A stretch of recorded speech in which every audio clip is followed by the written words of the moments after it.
Starmer is not a traitor. He's the Prime Minister of our country trying to work in the national interest. What's in it for us? What is in it for us to give away the Chagos and pay for the privilege of doing so? Do it.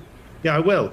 Those people will not come on this show, Matt. They won't talk to the GB News viewers. They won't talk to the British public to put their case forward, the likes of Jonathan Powell, to say why they are here, convincing Trump to go along with this ludicrous deal so that we can apologise for our colonial past. They won't convince, they won't talk to the public about it. Donald Trump, your argument then, and I thought you were rather a fan of Donald Trump. I'm not, let me be clear. But your argument is that the president is too stupid to understand that a deal that Starmer is striking, for which you think he is traitorous, he's too stupid to understand that deal. This moment was never meant to explode like this on live television. This was supposed to be another carefully managed studio discussion where everyone stays polite, sticks to approved language, and moves on without making anyone uncomfortable. But Bev Turner didn't play along. She didn't soften her words or hide behind political niceties. She asked the question everyone avoids, and when she used the word traitor, the atmosphere changed instantly. Because that word doesn't just criticize a policy, it challenges the entire political culture that protects it. And from that second on, this interview stopped being a debate and became a confrontation. So, breaking tonight, we can reveal that nearly 60,000 illegal migrants and convicted criminals have been removed or deported since the 2024 election. Another 43,000 people left voluntarily after being told they were in the UK illegally. Those figures, of course, follow scathing remarks from President Trump and separate warnings from him that Europe is on the verge of civilizational erasure because of mass migration. So do you think perhaps that Trump's success in this area is a secret driving force behind the government's deportation crackdown? Let's discuss this with Matt Stadlen and Deputy Online Editor of The Critic, Tom Jones. Evening, gentlemen. Thank you so much for joining me. So, Tom, do you think that the British government has been inspired by the success of President Trump in this country to stop illegal migration on the border and to deport those people who shouldn't be here? I'm not quite sure inspired is the right word. I think probably pressured is the word I would choose. Basically, I think Trump's victory has really kind of pushed the Overton window of migration, particularly around enforcement of legal migration. And I think that's basically creates a kind of pressure for other Western governments to deal with migration. They're obviously at the very cutting edge of, in terms of their toughness on migration. But I think they are kind of showing a way. Yeah, Matt, what do you think? Because obviously it's one of the things that Trump can absolutely celebrate here in the US. He says, I was elected to kick people out of the country who shouldn't be here. He's done it. It's a success. Is it that Starmer is following in his footsteps? I wouldn't describe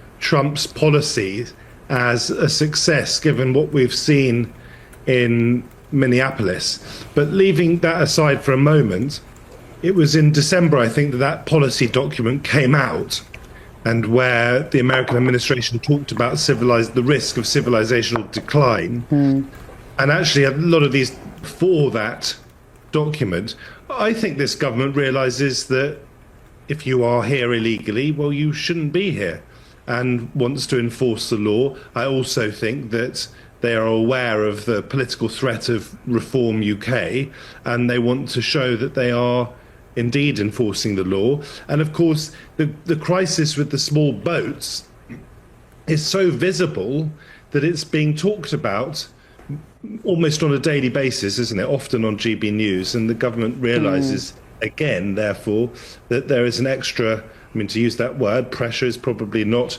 the wrong word at all, actually, to realises that there is pressure to act. I think that phrase that Tom used there about the fact that Trump has moved the Overton window, in other words, there were statements about illegal migration that were just nobody uttered, and I think GB News, as you say, has done a good job of making it acceptable for people to raise legitimate grievances about their changing high street, or the queue in the hospital, or the queue in the GP surgery when they arrive and they look around. There's a lot of people there who are not British born using those services. And how important has that been, though, Tom, that Trump has come out on the stage? We saw it at the UNGA conference in September, and we saw it in Davos just a couple of weeks ago, when he looks down the lens and he looks across the auditorium to the European leaders and he says, "You are ruining your country." They may be finally listening. I think to a certain extent that's true. I think there is always a danger with Trump that he goes a little bit too far and becomes a problem for the European right because of how he treats Europe, particularly over Greenland. But I think, if you look at the way that Labour is talking about migration now, I think there's certainly a rhetorical convergence with Trump. The language, they're talking about restoring order and control, scaling up removals, doing whatever it takes. That echoes very tough law and order framing on immigration, even if I don't think they're going as far as Trump. I think even the emphasis on removals as a kind of performance metric, figures that have just been released by Labour are slightly massaged, and I think that's quite Trumpian, to find the biggest possible definition of the amount of people that you've deported is a very, very Trumpian thing to do. So I do think Trump matters. I think it probably matters more in terms of theatre and rhetoric than in reality. But as I say, there is always that danger, particularly as Matthew touched on there, with the scenes in Minneapolis, that it becomes basically a no-go zone for the European right to roll out a programme of enforced mass deportations like we see. Okay, thank you, gentlemen. Matthew Sterling, Tom Jones there. Thank you. Go on, Matt. Can I just quickly push back on very quickly on a couple of things? We are not ruining our country, Bev, with immigration. Millions and millions of people in Britain are immigrants, or the children or grandchildren of immigrants. And to say that we're ruining our country is a really outrageous slur. You talk about people in the queue at the doctors. A lot of the doctors and nurses and hospital porters who contribute to keeping us alive and keeping us well in Britain are themselves either immigrants or from immigrant stock. So let's get that straight. And by the way, there was a chap you had on recently, a few minutes ago, I was watching, called Niall Gardner, who described our Prime Minister, Keir Starmer, who, by the way, I think did make a mistake in his appointment of Peter Mandelson, but to describe him as a traitor over the Chagos deal, and now backed by Trump, apparently, in his U-turn on the U-turn. And for you, Bev, not to push back on that. Come on, Starmer is not a traitor. He's the Prime Minister of our country, trying to work in the national interest. What's in it for us? What is in it for us to give away the Chagos and pay for the privilege of doing so? Do it. Yeah, I will. There was a non-binding... You don't have to explain it to me simply, because I'm not an idiot. But you can explain it to me, because you're on my show, so go ahead. I'm not suggesting you're an idiot. I'm criticising you for not pushing back on one of your guests who described our Prime Minister as a traitor. Go on then, tell me. What's in it for us? I will tell you. Okay, I'm asking... What's happening in the middle of this exchange is far more revealing than any single argument being made.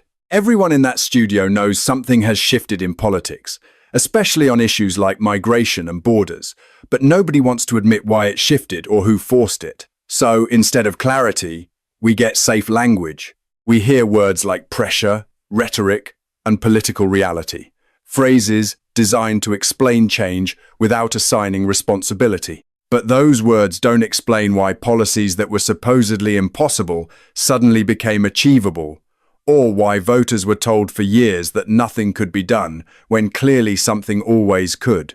Donald Trump didn't just change the tone of the conversation, he exposed a lie that had been carefully maintained for decades. The lie that borders can't be enforced, the lie that governments have no choices, and the lie that the public simply has to accept whatever they're told. That exposure is what makes this conversation so tense, because the people pushing back aren't really arguing with Bev Turner, they're arguing with the uncomfortable reality that their old explanations no longer hold up. Notice how quickly the discussion drifts away from results and into emotion. The focus shifts to who might be offended, who might feel attacked, and who used the wrong language. That isn't accidental. When facts stop working, emotion becomes a shield. Every time Bev drags the conversation back to outcomes and consequences, the response becomes defensive rather than informative. Not clarity, but control. This stops being a debate about policy and becomes a debate about who is allowed to ask questions and who is expected to stay quiet. All right, Matt, I'm asking you the question that you want to hear. You wanted me to ask him. I'll ask you, what is in it for the UK to give away the Chagos Islands and pay for the privilege of doing so? So there was a non-binding decision in an international court that said that the Chagos Islands should really belong to Mauritius. And the concerns let me just make the argument very quickly. The concerns, first of all, by the previous Tory government. No, because I want you to answer my question. I don't need an explanation of the legal backstory. I've heard that till I'm blue in the face. What I want from you, because we're not getting it from the government, and if you think Starmer's so fabulous for the UK, you tell me, Matt Stadlen, what is in it for the UK to give away the Chagos and pay for the privilege of doing so? I'm just explaining it to you, Bev, you're interrupting me. Because there was this non-binding decision that could one day have become binding, then under those circumstances we would have found ourselves potentially in a very significant pickle, because guess what, this country still believes in international law. Donald Trump may not, but we do, and as a consequence of that, the government is actually trying to work in our national interest and the interests of our defence as well to make sure that that scenario doesn't happen. And for one of your guests to describe those attempts as traitorous is truly outrageous of him, and I'm really surprised, Bev, that you didn't pick him up on it, because if you think that our Prime Minister is a traitor, that's disgraceful. Do I think he's a traitor? Yeah, absolutely. When it comes to Chagos, I am not seeing him present, and there are people in this town right now, who are ferreting around, going into offices in this city, trying to convince this administration, potentially lying through their teeth about the situation with Chagos. Those people will not come on this show, Matt. They won't talk to the GB News viewers. They won't talk to the British public to put their case forward, the likes of Jonathan Powell, to say why they are here, convincing Trump to go along with this ludicrous deal so that we can apologise for our colonial past. They won't convince, they won't talk to the public about it. Donald Trump, your argument then, and I thought you were rather a fan of Donald Trump, I'm not, let me be clear, but your argument is that the president is too stupid to understand that a deal that Starmer is striking, for which you think he is traitorous, he's too stupid to understand that deal. In a way, Chagos, and paying for the privilege.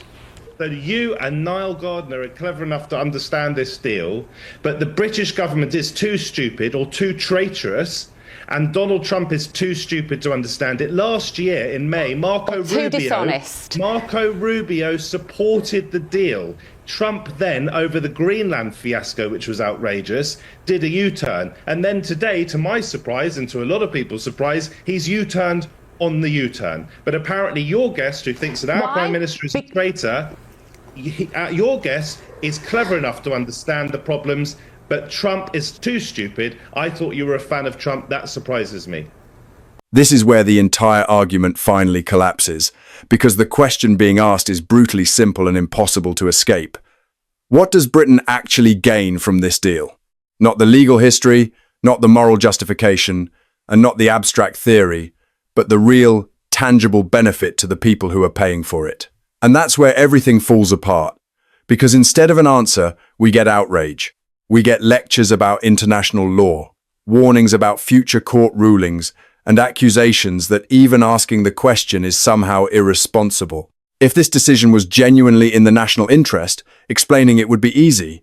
You wouldn't need to bury it under layers of legal language or deflect criticism by attacking the person asking for clarity. You would simply explain the benefit. But that never happens. And instead, the conversation shifts to Donald Trump. Is he too stupid to understand the deal? Is he being misled? Is he reckless? Because attacking Trump is safer than explaining why British taxpayers are funding a decision they never voted for. Bev Turner refuses to move on, and that refusal is what makes the exchange so uncomfortable. She doesn't accept that "trust us" is a sufficient answer, and she doesn't allow authority to replace explanation. For that, she's treated as the problem rather than the person demanding accountability. This moment matters because it exposes how fragile these justifications really are. Strip away the titles, the outrage, and the moral posturing, and what's left is a decision that cannot be clearly defended to the public. You don't have to agree with Bev Turner to understand what happened here. She didn't lose control of the interview. She forced transparency in a space that depends on avoiding it, and that's exactly why this clash hit such a nerve. If you think this question deserved a real answer, drop your thoughts in the comments. Do you agree with how Bev handled this, or do you think she crossed a line? Either way, say your piece below and let's talk about it.